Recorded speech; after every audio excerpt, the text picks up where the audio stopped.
tonight, and he'll be a little bit late. Well, I'm sorry. We said we just wait on Marty. Well, go ahead and call this meeting to order. Be it resolved that the Board of Supervisors hereby enters into a closed meeting for the purposes of discussing the following: discussion, consideration, or interviews of prospective candidates for employment, assignment, appointment, promotion, performance, demotion, salaries, disciplinary, or resignation of specific officers, appointees, or employees of any public body. 1, Fairview Home Operating Board. 2, New River Valley Regional Commission. 3, Parks and Rec Commission. Is there a motion? So moved. Second.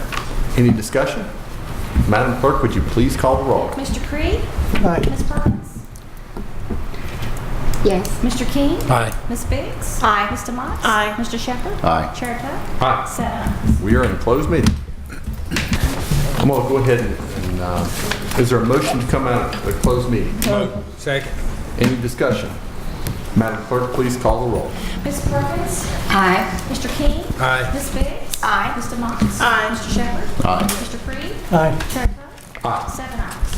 Certification of closed meeting. Whereas the Board of Supervisors of Montgomery County has convened a closed meeting on the state pursuant to an affirmative recorded vote and in accordance with the provisions of the Virginia Freedom of Information Act. Whereas Section 2.23711 of the Code of Virginia requires a certification by the board that such closed meeting was conducted in conformity with Virginia law. Now, therefore, be it resolved that the Board of Supervisors of Montgomery County hereby certifies to the best of each member's knowledge that only public business matters lawfully exempted from open meeting requirements by Virginia law were discussed in the closed meeting to which this certification resolution applies, and only such public business matters as were identified in the motion conveying the closed meeting were heard, discussed, or considered by the board. And this is our board's word to you that we're only discussing matters in closed session that we're supposed to be. Is there a motion? Motion. Second. Any discussion? Madam Clerk, please call the roll. Mr. King? Aye. Ms. Biggs? Aye. Mr. Motts? Aye. Mr. Shepherd? Aye. Mr. Creed? Aye. Ms. Perkins? Aye. Chair Tuck? Aye. 7 ayes. At this time, we're going to observe a moment of silence, and then I would ask the county administrator to lead us in the pledge.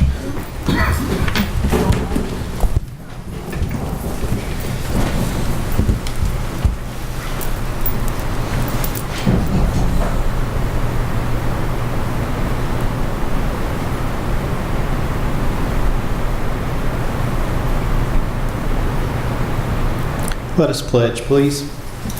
I pledge allegiance to the flag of the United States of America and to the republic for which it stands, one nation, under God, indivisible, with liberty and justice for all.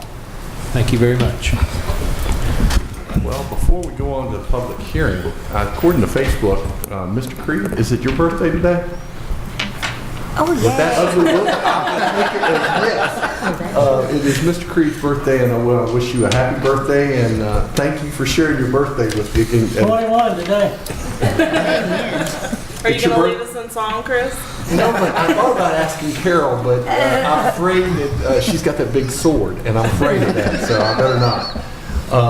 The first item on our agenda is public hearing. The following public hearing was advertised pursuant to law in the New River Valley section of the Roanoke Times on May the 7th and again on May the 14th. Proposed boundary adjustment with the town of Blacksburg Hoff property, specifically the Board of Supervisors, intend to approve a boundary adjustment agreement with the town of Blacksburg, Virginia, to incorporate within the town of Blacksburg approximately 26.609 acres located on the existing northeastern boundary of the town of Blacksburg and the unincorporated area of the county adjacent to Harding Road in the Mount Tabor Magisterial District, shown more particularly on a plat entitled Plat from Record showing Town of Blacksburg corporate limits line adjustment located on Harding Road, tax map number 041-A58A, hereby relocating the corporate limits line to include all of the property shown on the instrument. There is one individual signed up for this public hearing. The first individual is Douglas White. Mr. White, would you please come forward, and you have 5 minutes.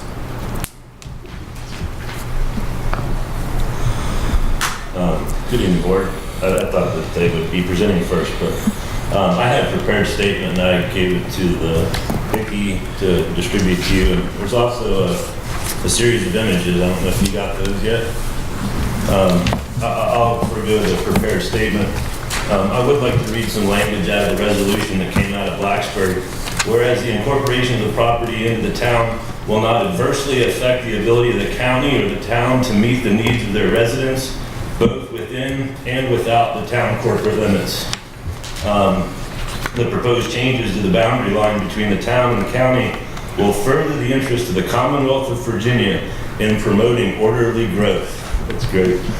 Page 1 is a great big map of Harding Road Valley there.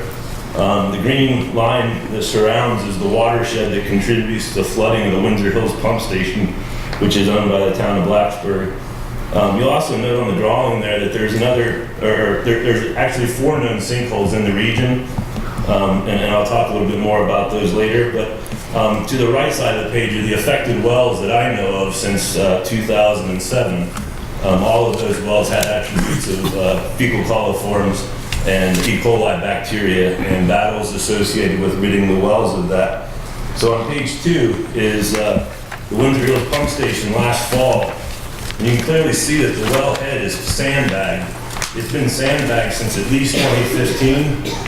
Satellite imagery of the facility shows that they used to have sandbags all the way around the perimeter fence. They moved them to the wellhead itself in the end of 2015, the beginning of 2016.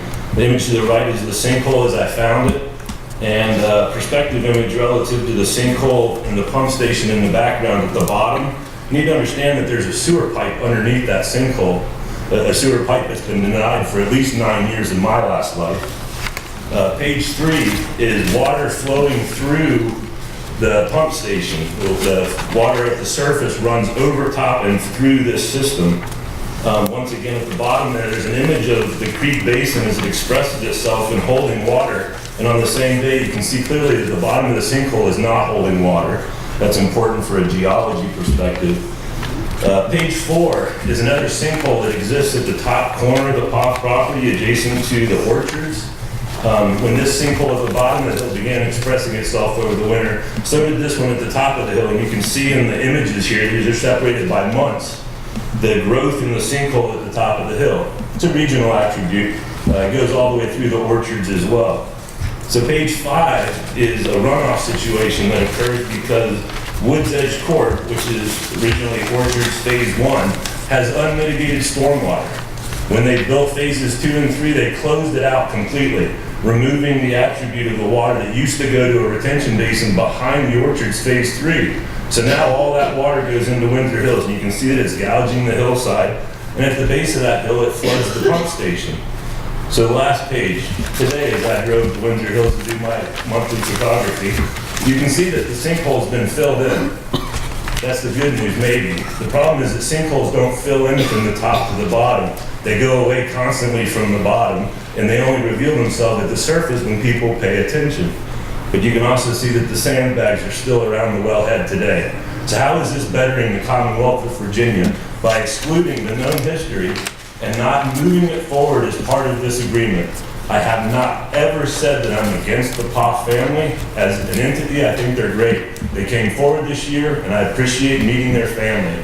What I had hoped for was a meaningful conversation with not only the residents, but the professionals that sit behind all the desks and don't talk about these attributes that continue to occur today.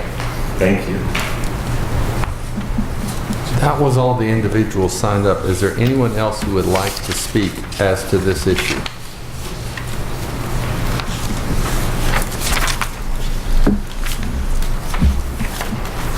Charlotte Richard, 1600 Winslow Drive. As I indicated during the Blacksburg Town Council meeting, I cautiously support this boundary adjustment. There are potential for certain environmental improvements. Having said that, with or without the boundary adjustment, there are a number of important issues that need to be addressed. First, the cross-boundary stormwater damages. This is not unique to the Poff property and the towns of Blacksburg and Christiansburg and our county. The parties involved should address the stormwater issues to prevent environmental degradation such as soil erosion and sediment release, and property damages. I have been in contact with officials from both the town and the county. So far, I have not seen any solid resolution. For that reason, I have reached to the Department of Environmental Quality and would follow it up with other state agencies and officials. Second, the traffic. Any development in that part of the county would substantially increase traffic on Harding Avenue, Harding Road, and Loster's Gate Road. We have to plan for the extra traffic ahead of the time. Third, the sewer system. If the town and the county plan to develop that part of the county, sooner or later we have to consider a treatment plant in the Loster's Gate area. Finally, because of the steep slopes, lack of adequate channels, and presence of endangered Ellet Valley millipede that is known to live within a 10 square miles in the eastern slopes of Blacksburg only, any further development should be carefully evaluated. It is likely that the added development drives this species extinct. Therefore, I highly recommend that the Department of Conservation and Recreation be involved in all environmental assessment processes. Thank you. Thank you. Are there others that would like to speak? Mr. Paul, come on forward. Please state your name and address, and you have 5 minutes. My name is Jason Poff. I live on East Main Street in Christiansburg. I don't really have a presentation for you tonight, just a couple of quick comments. First, I am the son of one of the three brothers who are the applicants for the boundary line adjustment. On behalf of myself, my dad and his brothers, we wanted to thank the Board of Supervisors for considering our application. My family's owned this property for about 110 years.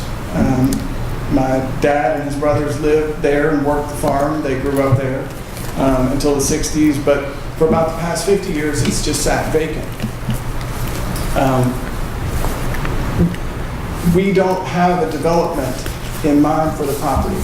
We're not under contract with any developers, nor are we in discussions with any developers at this time. We do think, though, that the property being served with public water and sewer does help to address some of the concerns that our neighbors have had, and primarily the safety and security of their wells. Our by right options would allow us to drill wells and put more septic into the ground, and that is opposite of helping our neighbors. So we think, too, that in general, that we could do a project out there that would be appropriate for the property and the land use, and do something that is of value for the community. If you have any questions about our side of it, I'd be happy to answer anything. Does anyone, I know normally during public address we don't, but since this is an applicant, does anyone have any questions for the applicant? That's okay. I don't. I don't at this time. Ms. Biggs? Supervisor Biggs? So you're just wanting this done for the betterment of the neighbors? Well, we'd like to get the property served with public water and sewer. That's the big thing. It absolutely, I believe, will benefit the neighbors. The other option is to drill wells and add more septic field effluent to the property. I also think that we pretty much know that if we do any type of development on the property, that we're going to have to participate in or replace the Windsor Hills pump station if we were brought into the town. That's going to be part of our responsibility as the property owner or the developer. So that also addresses a significant amount of those concerns. Okay, thank you. Supervisor King? No. Supervisor Perkins? No, it's in my district, of course, but what I'm saying is if we do the boundary adjustment, these are the kinds of things that you will have to then discuss with the town council. Yes, ma'am. In order to develop your land. Yes, ma'am. So what our responsibility is just to agree to the boundary adjustment, and at that point, it belongs to the town of Blacksburg. Yes, ma'am. So it's not that we aren't concerned about the things that you've mentioned, that have been mentioned, but at the same time, this boundary adjustment, once it takes place, will be out of our hands and into the town of Blacksburg. We understand. Okay, thank you. Supervisor Creed.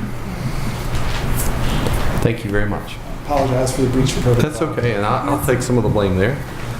Is there anyone else that wishes to address the board on this issue? Seeing no one else coming forward, I'll go ahead and close the public hearing in regards to that.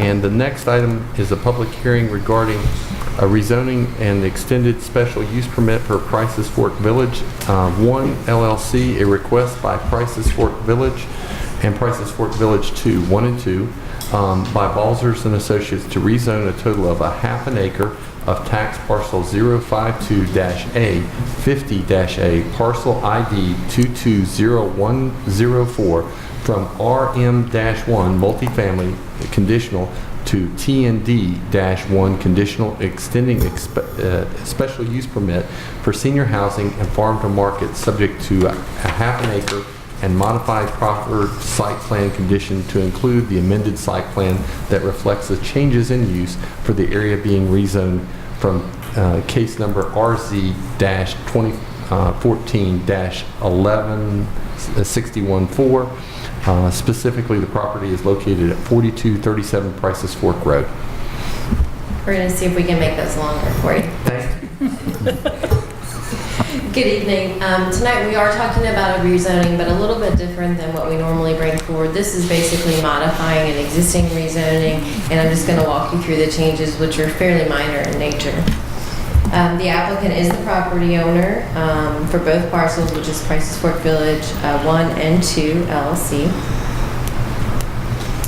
And this graphic that was provided to you shows you the existing conditions. So you can see the former school building, you can see where the asphalt exists, as well as the undeveloped recreation area in the rear. And then this is the existing open air shelter. And when you look at the proposal, you can see where the existing property line exists. And then this request is the darker line, which you can see goes right through that shelter there. And this is very similar to the concept plan that was provided in the 2014 rezoning. So we mentioned that this was rezoned back in 2014, the front parcel being TND infill, and the rear parcel being a multifamily. Both of those are subject to a list of proffered conditions, and those have been included in the packet. And tonight's rezoning would add those conditions and just shift from the RM1 half acre into TND half acre. The opportunities for those commercial spaces in the front are what have led to tonight's rezoning. That basically this layout, as you noticed, shows some additional parking and better traffic flow through the site. This shows you the current zoning in the area. And then this shows the subject property through the comprehensive plan map, future land use map. We provided a few pictures. Most everyone is familiar with the site. It's very prominent and has been for a while on Prices Fork Road. The site here is to the right of the school, and that's where that drive aisle is proposed that was not on the original plan. These photos are in the rear of the building, and from there you can see this is the open air shelter and the undeveloped recreation area. We did provide a basic staff report talking about impacts, but as you can see both in the slide and the staff report, there were really no additional impacts that hadn't been considered as part of the 2014 rezoning. This is just a minor shift and really to accommodate the needs of the development in the front. It remains consistent with the comprehensive plan. And so the analysis really looked at extending the rezoning and the SUP on the half acre It is still in substantial conformance with the comp plan and the Prices Fork Village plan. And the applicant's not requesting to remove the existing proffers. Again, the only proffer modification that's in front of you this evening is to update the concept plan. So the original concept plan from 2014 is being replaced by the one you have in your packet. Based on the very minor nature of this, staff is recommending approval. It is consistent with our land use policies and practices. And we took this before the Planning Commission last week, and we had a 5-0 vote. Unfortunately, we had 4 members absent for various reasons, but it was well received. We had only 1 speaker at the meeting. That's it from staff. The applicant is also here, and I believe they'd like to say a few words if you don't have any questions for me. Since this is Supervisor Shepherd's district, do you have any questions? I'll start you off. Has any discussion been made with the neighbor, specifically the Robinson on the west side of the building?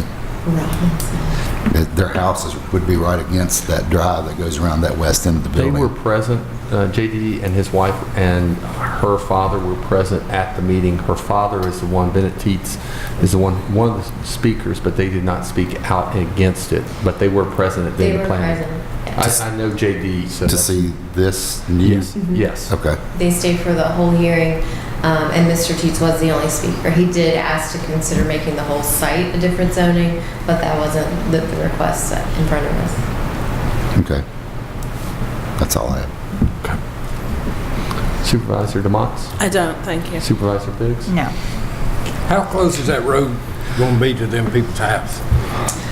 We don't have a distance, as this is only a concept plan. But there are setbacks on how close it could be, and there would be landscaping on the other side of it. Can you go back to that picture of that west end of the building? That one. This is the school, this is the drive area. It's hard to see, but there's a fence or a hedge line, I guess, to the right of that tree. And their driveway is right against that hedge line. And then their house is, they just have a driveway between the property line and their house. It may show up on the existing conditions. This time, It shows the property, but it doesn't show any buildings on it. well, the property line goes all the way to here, on the south there. The drive aisle will, this is a concept plan, and through site plan it will be narrowed down exactly where it will be located, but there will be landscaping along this entire border here. And if you do that, you're taking 9 rooms away, is that right? So one of the things we always look at from an analysis standpoint is density, and this phase in the rear, the multifamily, by giving up the half acre, that equates to approximately 6 units that cannot be added in this phase in the rear. But it makes the property more accessible for fire rescue, residents, restaurant, customers. This does give a circular flow. This is only a right-in, right-out here, so that's going to have some limited access. This is their full entrance over on the other side. So will that just be a one-way entrance? Yes, this right here is. But I mean around the end of the building there. Oh, will Or is this that drive two? aisle be one way? Yeah, I think it will be. two-way. Yeah, as long as it meets the requirements, it would need to be at least 24 feet in width.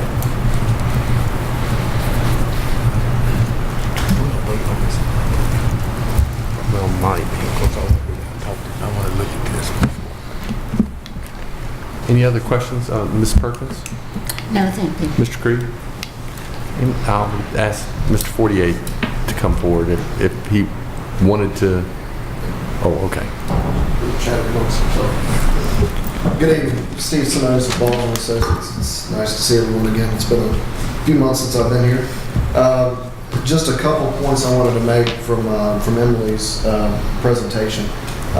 You never want to come back before a board to ask for something else on something you've already got approved, but the good part about this is it's coming forward because of the good news that Joe and his group have received as far as the first phase and Phase 1B of the development. So as we've started looking at some of the commercial uses that are hoping to come in here, as Emily said, wanting to be able to provide enough parking on the site, good circulation for the customers as well as emergency services, and not make it feel so tight in the back of the property. Again, as Emily just noted, one of the added benefits is some of the discussion we heard in the first round of the rezoning a couple years ago was the density in the back. So as she said, that's 6 units now we won't be able to build in the back by shifting this half an acre to the T&D. We have talked about adding some pretty heavy buffering, landscaping along that western property line, as well as maybe upgrading some of the fence lines in that area as well. So we're about 8 or 9 feet right now, Mr. Shepherd, off of that property line with that section of the road, somewhere in that area as best I can scale off the drawings. But I'm here to answer any questions from a planning or an engineering standpoint. I think Joe wanted to say a thing or two as well. Do you want to answer questions first, or do you want to let? Whatever pleases the board. I'll again start with Supervisor Shepherd. That's the only question I had about that. Okay. I kind of, not to say anything against your losing 6 units, but I kind of like that idea. It won't be so congested, I guess, in the end. Supervisor Lamont? For the restaurant, is it reasonable to assume also that you might need to have some large truck traffic just for deliveries and such? Yes, ma'am. So the way that would work... It makes sense to me needing it to be circular like that. Right. The way we've looked at this, found the mouse here. So again, this is just a right in, right out. So the full access would be at this eastern entrance. So the way we've got it designed is a truck could come in, make this movement, and then back into our loading zone right here, and then pull back out. We're trying to limit the amount of traffic in and out of our access down here. But again, in an emergency, somebody coming up from Price's Fork could make this movement in. We also have an area right here for loading for the front of the site as well. But we have looked at it and run trucks through the site to be sure a full-size tractor trailer, if they ever had something that big to come in, could get in and out. Thank you. Supervisor Biggs? Supervisor King? Now, how much room did you say is going to be there if that road, if it's approved? We've got about 8 or 9 feet between the edge of the pavement and the property line right now, and then you'd have... From your neighbors? Yes, sir. Yes, sir. Now, I'm not sure where exactly their driveway or their house is. We don't have that field located survey-wise, but we do have the property line, so we're 8 to 9 feet off the property line. And you're going to have fence and the There's trees, a fence there shrubs, now. We whatever? talked about upgrading that fence and also putting in the additional buffering that's required by county code. Supervisor Perkins? Well, the only comment I want to make is that I have heard from some citizens that they are concerned or were concerned about the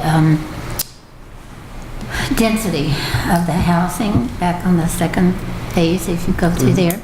And perhaps down to 6 might be helpful.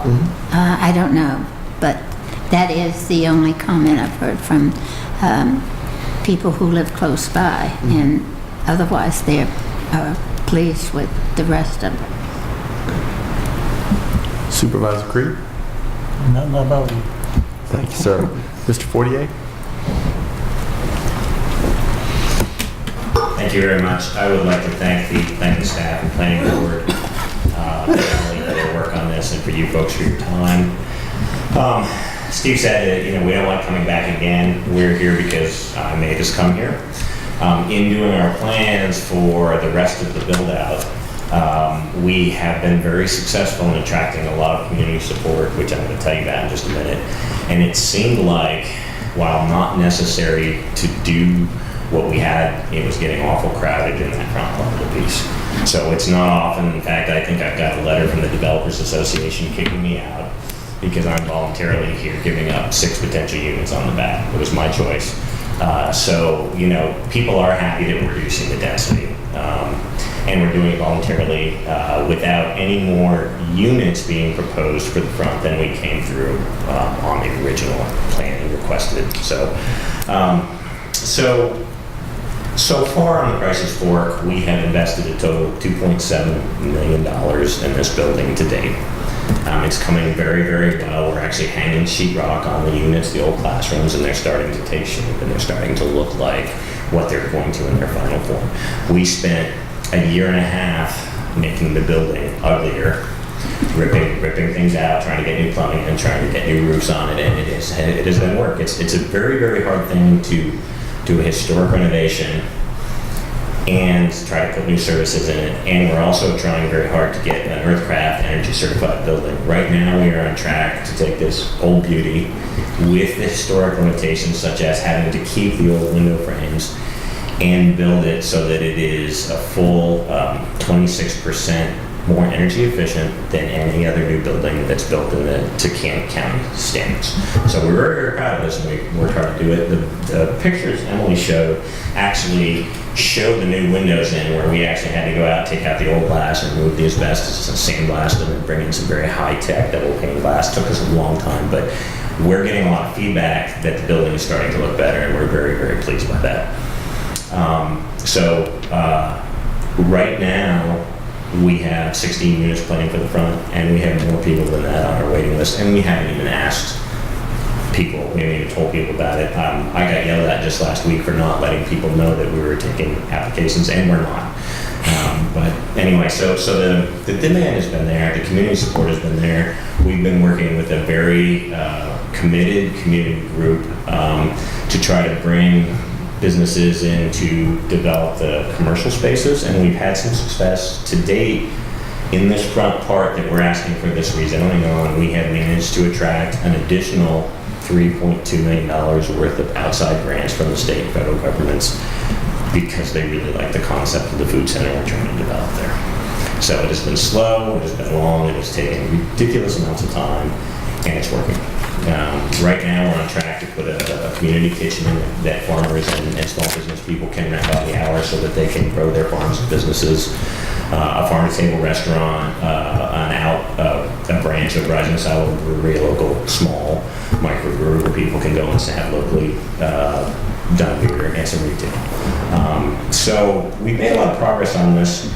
Right now, with all these spaces that we're doing, not counting the work at our company, which has been significant, we're on track to create over 75 jobs. So I know you all have been in competition to try to get some bigger companies here, some breweries, some other companies. This is homegrown, and it's a lot of little pieces, but it adds up. So this is a very real part of economic development here. So we're very excited. We've had a lot of interest. And I'm happy to answer any more questions. The short distance on the side that we're adding what we believe the correct traffic flow in up against the neighbors is dictated by the historical configuration of this old building on the lot that we purchased from the county. And when we purchased it from the county, it was with the understanding that we would do the best we can to develop it in a community fashion that was good for everybody. You can't get to the back of the building because the building is spread along the front without it getting tight on both sides. It is the hand that we were dealt. So we believe that this is the way to do it, but to do the historical part, which is important, and keep the building, which is important to the community, there are a few things that we can't do. So, that's where we are today. I would ask you for your support on this, and happy to answer any questions. I'll turn it over to Supervisor Shepherd. Any questions? Just a couple comments. I'm very supportive of this project. I think it'll be a great thing. I was going one funny thing. I had a citizen ask me the other day if you were going to leave that railing along the top where you're working on the roof. So no, Did you answer them appropriately? That's all I have. That's our OSHA railing. Supervisor DeMott. I don't, thank you. Supervisor Biggs. This is very exciting, what, is going to happen there when it's all finished and done. It's going to be an invaluable asset. Supervisor King. No. Supervisor Perkins. No. Supervisor Creed. I do have one comment or a question, make sure I heard correctly at the Planning Commission. You could do this by right. and wouldn't, as far as the restaurants and the expansion, and not give up some of the parking, but you believe that giving up these six spaces or 6 units is going to make this a better project? That's an accurate statement, yes. Okay, thank you. So, I don't know if it's possible with procedure or not. I will not be here for the next board meeting. If there is no contention and it doesn't violate any conflict of interest, if it would be possible to take a vote tonight, I would ask that you kindly do so. If not, I certainly understand. Thank you for your time. This time, I'm going to go ahead and open it up for public comment. Again, this is our turn to listen to you. You can come forward and you would have 5 minutes. Please state your name and address. Is there anyone who wishes to address the board on this public hearing? Going once, going twice. We'll go ahead and close the public hearing in regards to that matter. And you've heard the applicant's... I understand, and I hate to hold him up, but I really would like to talk to a couple people, especially the Robinsons right there beside that. Okay. And we can put it on the... I'm sorry, but I'd really like to do that. I'd feel more comfortable, you know. That being said, is there any, should we go ahead and schedule votes for maybe the first week in June? Or first meeting in June, excuse me? We'll have the ordinance on. And as well as the Hoff property? Correct. Okay. So we'll be voting on those 2 items on the first meeting in June, which is the second Monday. And I think if Mr. Simonis is here in lieu of Joe, I think it'd probably be okay. What's that date? It'll be the first meeting in June, which is the second Monday. Is the 12th? It's my anniversary, though. I'll have to. She can come too. I was going to say, We'll bring ice cream.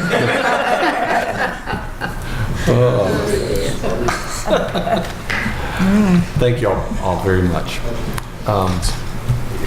Is there an addendum? I don't believe there's... Oh, wait. I'm sorry. I skipped public address.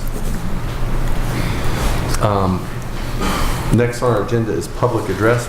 I don't believe we have any speakers signed up, but however, you don't have to sign up. If there's anyone who would like to address the board on any subject, they can do so. You will have 5 minutes. Please state your name and address. And again, this is the board's chance or opportunity to listen to what you have to say, not to respond to you. Is there anyone who wishes to address the board?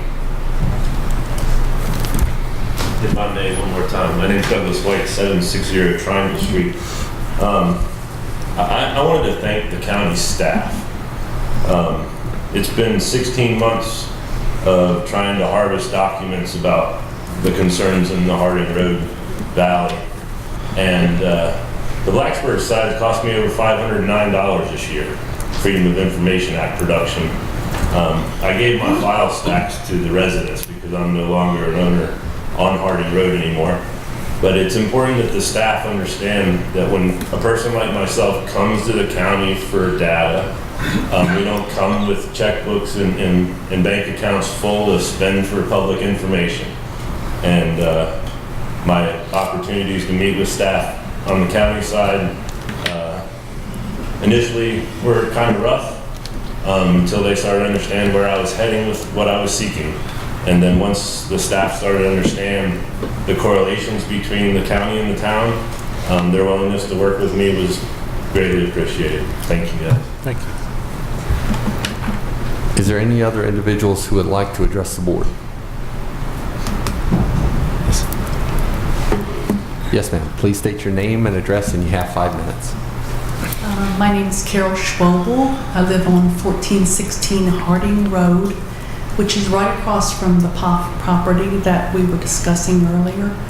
I just wanted to say that my major concern is my water supply. I know that if there's extra traffic or extra children in school or whatever, I think that can be easily taken care of. I don't know that the groundwater can be easily taken care of. As I understand it, there's 3 scenarios. They don't develop at all, and then we have to deal with the town of Blacksburg on the water runoff from Windsor Hills. As I see it, there's parking lots and driveways where there's runoff. I presume there's gasoline, oil, and chemicals coming from that. There's also, I would presume, pesticides and herbicides from the landscaping that's running off into the surrounding runoff soil. In addition to who knows what's happening to that pump station. So if they do nothing, I don't see that my water is going to be safe. If they develop it based on the current zoning and they dig wells and put in drainage fields, of course that's not going to be good for my groundwater. The other option is that they tap into the town, but they're still going to be digging in karst terrain, putting in water lines and parking lots. And I don't see that that's going to be a good thing for my groundwater either. I don't see how my groundwater is going to be safe for me to drink. I don't drink it now, even though I've had it tested and it's clear for bacteria. I don't think my water is safe. Either of those three scenarios, I think, and also I have no option of tapping into the town water. Even if they develop it, I can't tap into the town water. I see no other option for myself than to put in a water purification system in my own home. So I just wanted to say my concern is for my groundwater, which I don't think is safe. Thanks. Thank you. Thank you. Yes, sir. Please state your name and address, and you have 5 minutes. Gary Glessner, 2800 Wrights Way. I want to discuss the Hoff property or express my concerns for this whole development. Not against the development, but I am worried and very concerned that when it gets into the town of Blacksburg, into their hands, it's not going to be taken care of. I don't have any confidence based on the history of Blacksburg in this matter, with everything that kind of comes down the hill from Blacksburg. Knowing that there was an overflow, 5,000 gallons of sewage went into the Roanoke River. This was in some email letter or something we read a little while ago. There's, the concern or the problems that around this pump station simply just haven't been addressed, and it's just not something that I believe that Blacksburg will handle properly. I also don't feel that they will handle they're not going to handle anything with the road. They said it's VDOT. Even though there's going to be development there and they're going to have that lot right there along Harding, they're not going to do anything with the road. And that's a blind turn. Like, you can't see what's coming next when you drive down there. So if there's going to be a lot of people walking from those units, you're not going to see them. There's no sidewalks there. So there's a lot of safety concerns. And if you guys let Blacksburg have this, then I want to know, then what is the county going to do when if something bad happens with the sewage and it affects the residents of the county, what are you guys going to do? What's the responsibilities that you're going to take? If it's your responsibility to make this decision, I want to, if you do agree with it, then what are you prepared to take on any issues that if the town neglects something, that neglect the safety hazards from construction or whatever, what are you guys going to do? So just want to express those concerns. Thank you. Thank you. Is there anyone else who wishes to be heard on public address? Seeing no one coming forward, I'll go ahead and close public address. I don't believe that there is an addendum. No, sir. Is there a motion in regards to consent agenda? Motion. Second. Any discussion?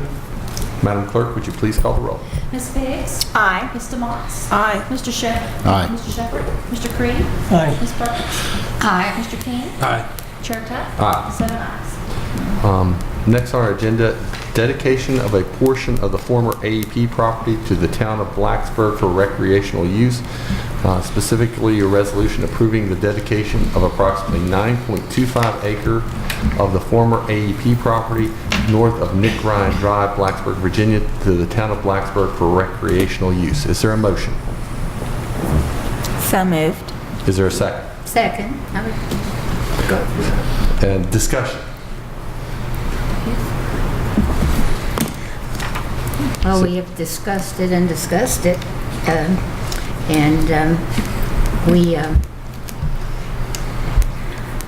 we have said that we'd like to keep, most of that land that's there for recreational use, right?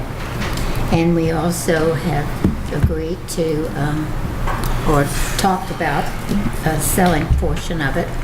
So I think that the people that live in that particular area are satisfied with some of the things we do, right?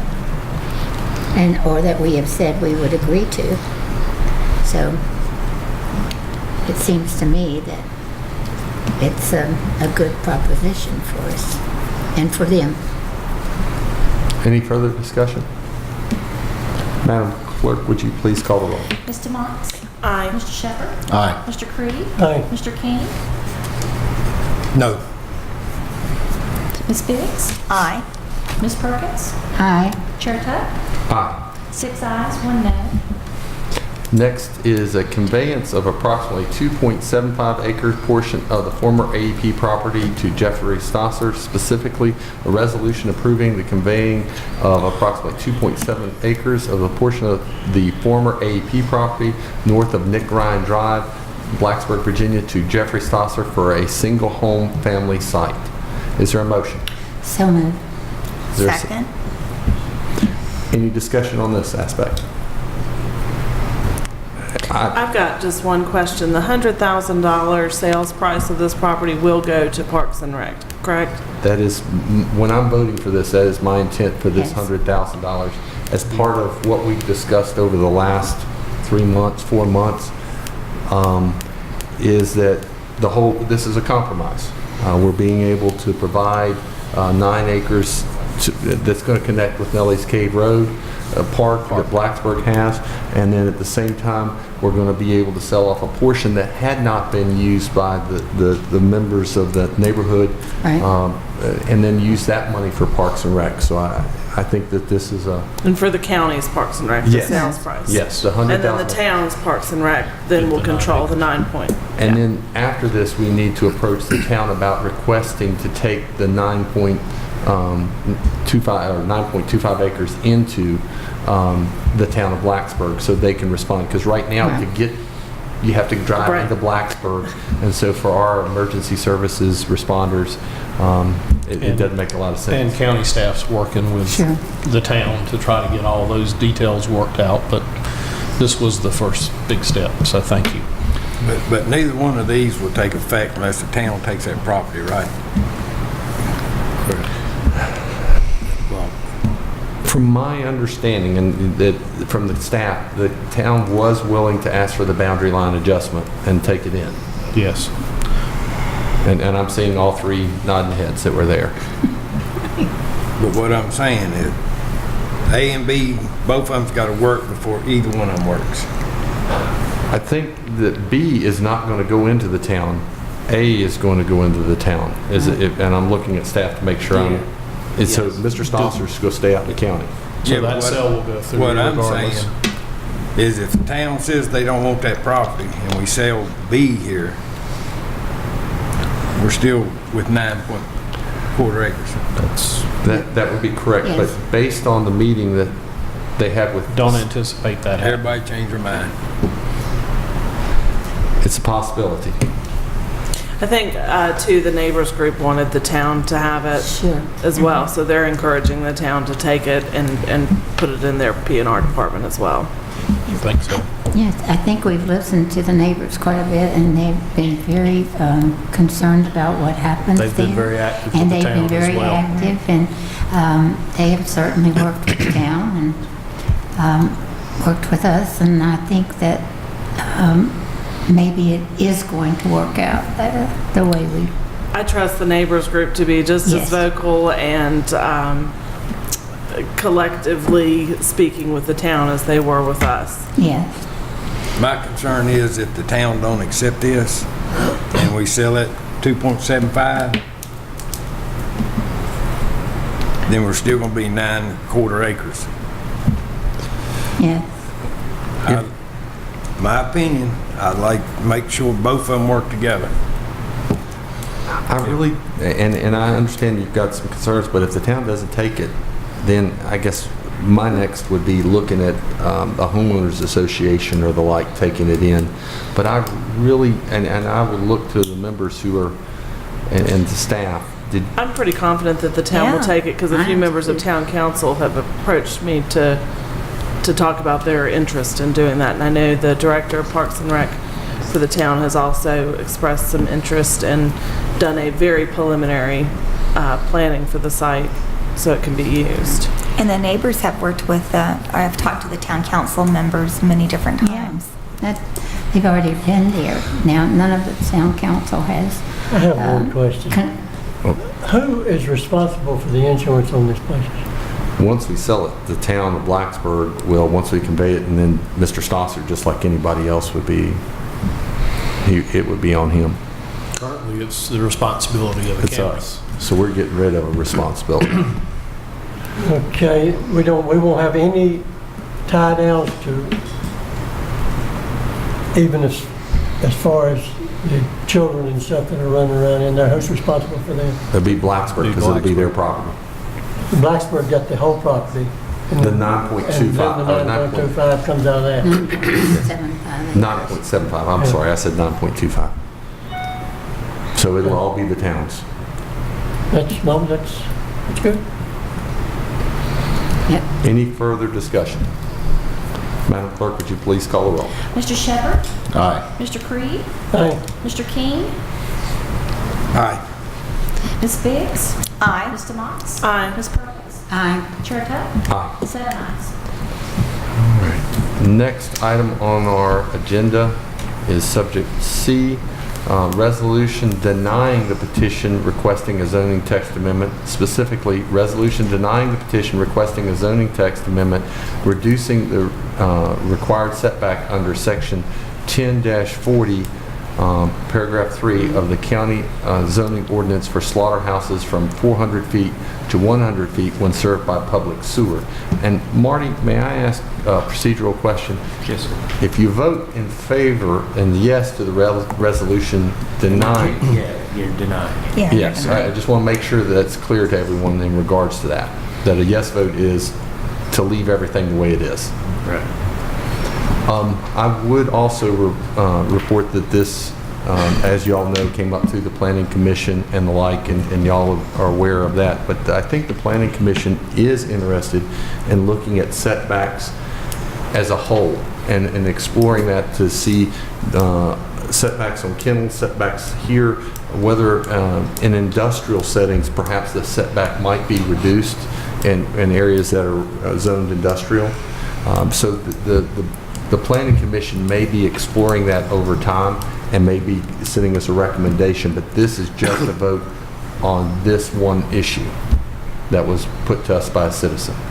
Well, I would like to see us ask the planning commission to go back and study all this.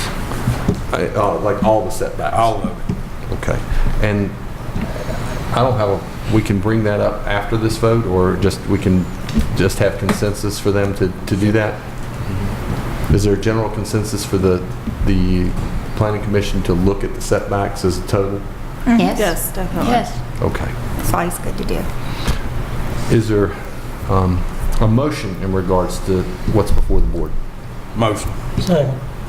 Discussion. Mary, is there a hand up? No. Oh, okay. I'm agreeing with it. Okay. Their vote yes. There's a motion, a second. No further discussion. Madam Clerk, please call the roll. Mr. Creed? Aye. Ms. Perkins? I guess, yes. Ms. Biggs? Aye. Mr. Motts? Aye. Mr. Shepherd? Aye. Mr. King? Aye. Chair Tuck? Aye. 7 ayes.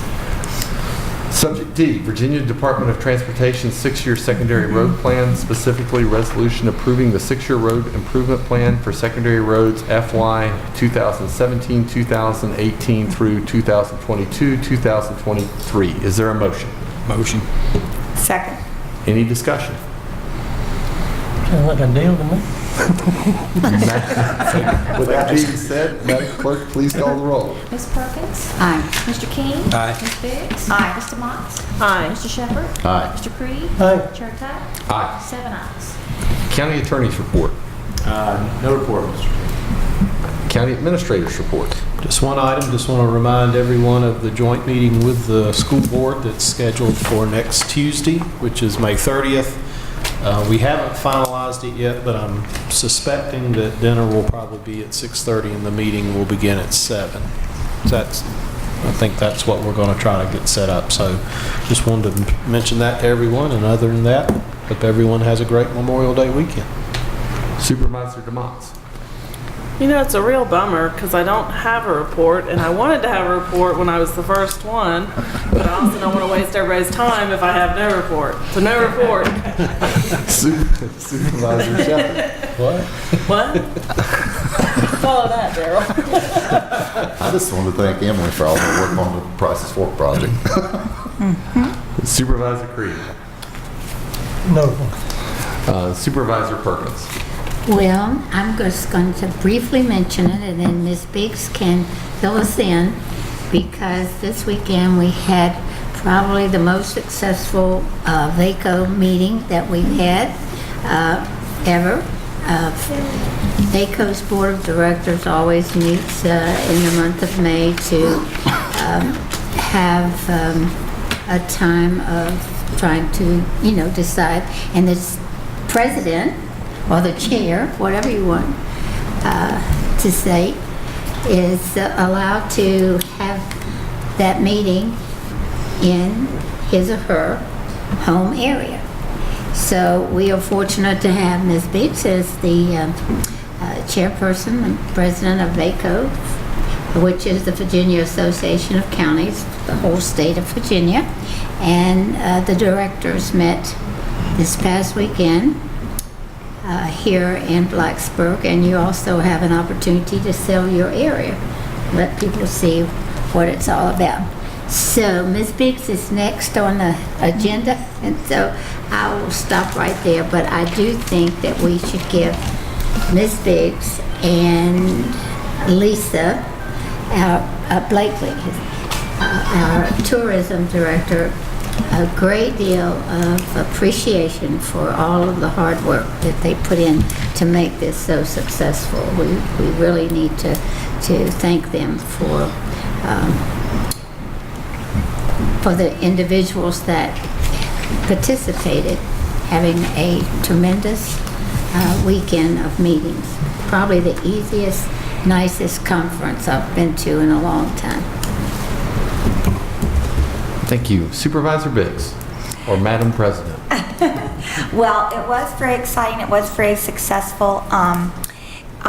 One thing I tried to do, I wanted to showcase our county, but I also wanted people to understand the different entities that make up our county. And so it was very important to me to have the two mayors come at 9 o'clock Saturday morning, Mayor Barber and Mayor Rodham from Blacksburg, and then of course Christiansburg, to, express not just their greetings, but how we all interplay together. And then Craig came and represented the county.